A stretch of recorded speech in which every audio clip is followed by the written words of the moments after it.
ابھی سیاسی صورتحال کی بات کریں گے. سیاسی صورتحال میں تیزی سے تبدیل ہو رہی ہے بلوچستان میں. پرٹیکولرلی تحریک انصاف کی اتحادی بی اے پی اب جے یو آئی کو ساتھ ملانے پر غور کر رہی ہے, اور بی اے پی کے رہنما عبدالقدوس بزنجو وزیر اعلیٰ کے مضبوط امیدوار بن کر سامنے آئے ہیں. اور جام کمال اور عبدالقدوس بزنجو کے استعفوں کے بعد بلوچستان اسمبلی میں بی اے پی کے 4 بڑوں کا اجلاس ہوا, جس میں قدوس بزنجو, جان محمد جمالی, ظہور بلیدی اور صالح بھوتانی نے قدوس بزنجو کو وزیر اعلیٰ اور جان محمد جمالی کو نیا اسپیکر منتخب کرنے پر اتفاق کیا ہے. تحریک انصاف کی پارلیمانی پارٹی نے سردار یار محمد رند کو وزارت اعلیٰ کے لیے اپنا امیدوار نامزد کر دیا, اور سابق وزیر اعلیٰ جام کمال نے یار محمد رند سے ملاقات کی ہے.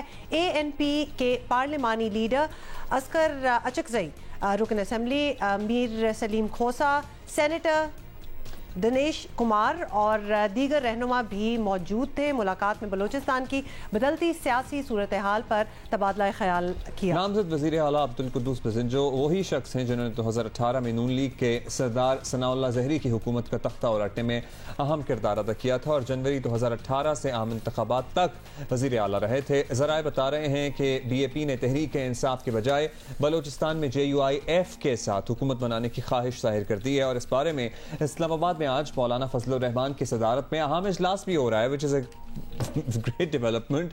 مولانا فضل الرحمان کا کہنا ہے کہ جو بھی فیصلہ ہوگا اس کا اعلانیہ کر دیا جائے گا. اس پہ ذرا بات کرتے ہیں.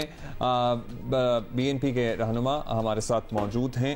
میر اسد بلوچ ہمارے ساتھ موجود ہیں, ان سے بات کرتے ہیں. میر اسد بلوچ صاحب, سب سے پہلے تو آپ سے یہی پوچھیں گے کہ یہ بتا دیں کیا جام کمال کے مستعفی ہونے میں وزیر اعظم عمران خان کی منظوری شامل ہے, کیونکہ 10 دن پہلے وزیر اعظم نے ملاقات میں اعتماد کا اظہار کیا تھا ان پر.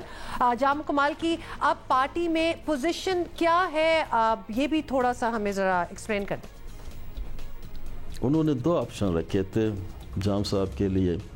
فرسٹ یہ تھا کہ آپ کے پاس اگر کوئی اسٹرینتھ ہے تو آپ کانفیڈنس کا ووٹ لے لیں, اعتماد کا ووٹ لے لیں. انہوں نے بلکہ کوڈ کیا تھا کہ جب حفیظ شیخ گرا ہوا تھا تو سینٹ کے الیکشن میں, جو نیشنل اسمبلی کے اس میں, تو میں نے یہی سمجھا کہ میں اعتماد کا ووٹ لے لوں. وزیر اعظم نے خود جام صاحب کو یہی کہا تھا کہ یا تو اعتماد کا ووٹ لے لیں یا ریزائن کریں. تو جام صاحب بضد رہے کہ نہیں, میں اپنے نمبر پورا کروں گا. تو یہ سلسلہ جب ان کا چلتا رہا, میرے خیال میں یہ اس کی اپروچ ہی غلط تھی. اگر اس وقت وہ ریزائن کرتا تو بہتر ہے. دوسرا آپ کا جو سوال کا دوسرا حصہ ہے, ابھی پارٹی میں تو بحیثیت ایک ممبر کا اس کا پوزیشن رہا, کیونکہ انہوں نے خود ٹویٹ کیا تھا. تو میں سمجھتا ہوں اس میں پشیمانی کی پھر بات نہیں ہے کہ نہیں میں نے نہیں کیا, میں واپس لوں گا. پولیٹیکل پارٹیوں کے اپنی آئین ہوتے ہیں, مینیفیسٹو ہوتے ہیں, وہ اسی طریقے سے چلتے ہیں, ڈسپلن کے تحت چلتے ہیں. تو میں یہی سمجھتا ہوں کہ جام صاحب نے اس وقت بغیر سوچ سمجھے تو انہوں نے ایک غلطی کی تھی. وہ غلطی دہرانا پھر انہوں نے واپس, تو ان کے ساتھیوں نے کہا کہ پریزیڈنٹ بھی آپ واپس لے لیں, لیکن ہو نہیں سکا. پھر جب پارٹی کی میجارٹی نے ظہور بلیدی کو بحیثیت قائم مقام پریزیڈنٹ چنا, ان کے آئین اور طریقہ کار کو اپناتے ہوئے, تو جام صاحب پھر ہائی کورٹ میں گیا. تو ہائی کورٹ میں اس کے تو پٹیشن جو تھے وہ ریجیکٹ ہوئے. میر صاحب, آپ لوگوں نے یہ بتائیے گا آپ کلیئرٹی کے ساتھ کہ عبدالقدوس بزنجو صاحب کے نام پر اب کیا کنسنسس ہو گیا ہے, کیا اپوزیشن کو بھی اس سلسلے میں اعتماد میں لیا گیا ہے, اور کیا نئی کابینہ میں کچھ نئے چہرے ہوں گے یا بس وزیر اعلیٰ ہی بدلیں گے؟ یہ اس موو میں تو ٹریجری بینچ سے تو صرف 14 بندے تھے, اس کے ساتھ ہی تو 14 بندوں کے حوالے سے تو کوئی چینج نہیں لا سکتے تھے. اس میں جمعیت علماء اسلام کے 11 جو حضرات ہیں اسمبلی میں بیٹھے ہوئے ہیں, 10 ہیں بی این پی مینگل کے ہیں, اور 2 بی این پی عوامی کے ہیں. میں باعثت پارٹی کی مرکزی secretary general B N P کے عوامی کے, اور ایک پی ٹی آئی کے رکن میرے بھائی ہیں جو نصیب اللہ مری ہیں. تو پھر ثناء اللہ پیپلز پارٹی کے جو پریزیڈنٹ ہے اس وقت نواب ثناء اللہ, وہ بھی آ کے شامل ہوئے. مجموعی طور پہ جو ہمارا اسٹرینتھ تھا وہ 41 ہوا. تو اس 41 میں کابینہ بھی نیا ہوگا, نئے چہرے بھی ہوں گے, کچھ پرانے ہوں گے, کچھ نئے چہرے ہوں گے. کوشش یہی رہے گی کہ ہم صرف جام کی تبدیلی کو اپنی کامیابی نہیں سمجھ رہے ہیں.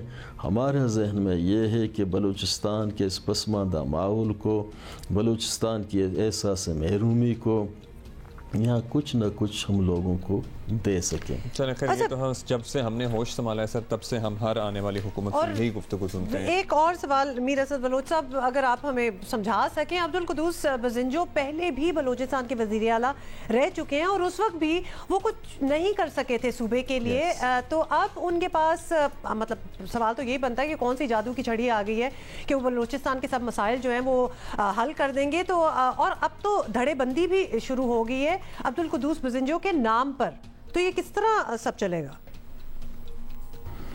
دیکھیں 6 مہینے پہلے اس کو ملا تھا، اس ٹائم میں تو نیا آیا ہوا تھا، ابھی تھوڑا بہت تجربہ بھی ہے، ابھی اس کے ٹیم کے ساتھ کچھ لوگ بھی ہیں، ہم بھی ہیں. ہم یہ چاہتے ہیں کہ یہ ایک بندہ کوئی کچھ نہیں کر سکتا، ایک کا طاقت سے رب العالمین کا ہے، انسان انکمپلیٹ ہے.